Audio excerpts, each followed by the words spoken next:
अध्यक्षांच्या कर्मचाऱ्याच्या ऑफिसमध्ये सत्ताधारी आमदार गेले, लक्षवेधी लावण्यासाठी किती पैसे पाहिजेत असं आमदारांनी विचारलं। विधानसभेत भास्कर जाधवांचा गंभीर आरोप।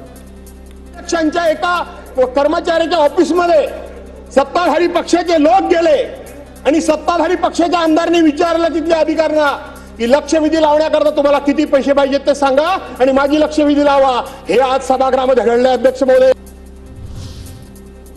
भास्कर जाधवांच्या बोलण्यामध्ये तथ्य असल्यास पुरावे द्या, एफआयआर दाखल करू। भास्कर जाधवांच्या आरोपांनंतर अजित पवारांची प्रतिक्रिया।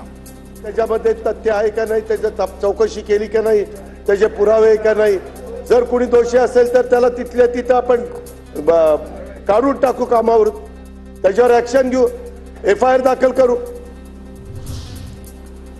विरोधी पक्षनेत्याची निवड करायची नसेल तर सरकारने जाहीर करावं। आम्ही आमच्याकडून प्रयत्न केलाय, अध्यक्षांना पत्र दिलंय, सरकारकडे बहुमत आहे तरी का घाबरतायत? भास्कर जाधवांचा सवाल।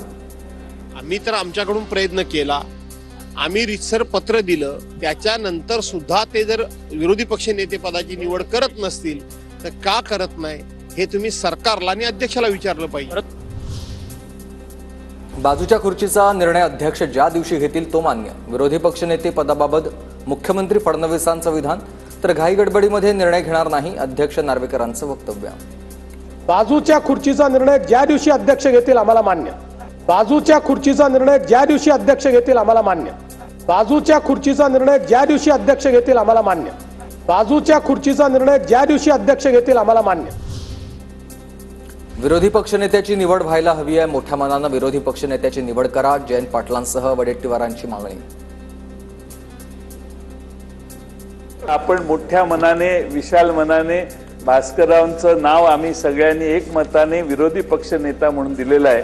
त्यांना आजच सभागृह संपायच्या आधी आपण हा मोठेपणाने निर्णय घेतला, हे अध्यक्ष महोदय आपण कृतीतून दाखवून द्यावं। रोहित पवारांनी माझ्यावर हल्ला करण्याचा कट रचला होता, भाजप आमदार गोपीचंद पडळकर यांचा गंभीर आरोप। तर जयकुमार गोरे प्रकरणात सुप्रिया सुळे, रोहित पवार, प्रभाकर देशमुख यांना सहआरोपी करा, पडळकरांची मागणी।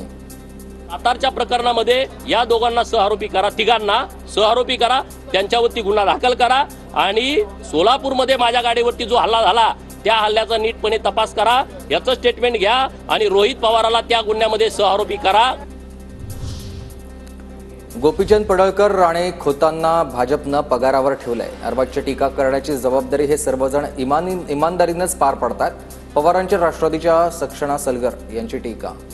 सतत अर्वाच्य बोलणे, सतत काहीतरी महाराष्ट्राची शांतता भंग होईल अशी भाष्य करणे, हा जॉब देवेंद्रजींनी त्यांना दिलाय, ते त्यांचं काम इमाने ऐतबारे पूर्ण करतायत। आता सॅलरी काय ते मला माहिती नाही।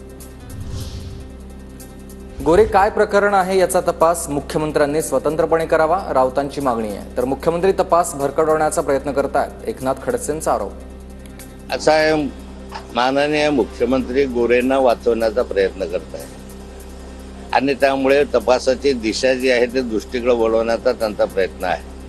जर त्याच्यामध्ये दोषी असेल तर कारवाई करावी।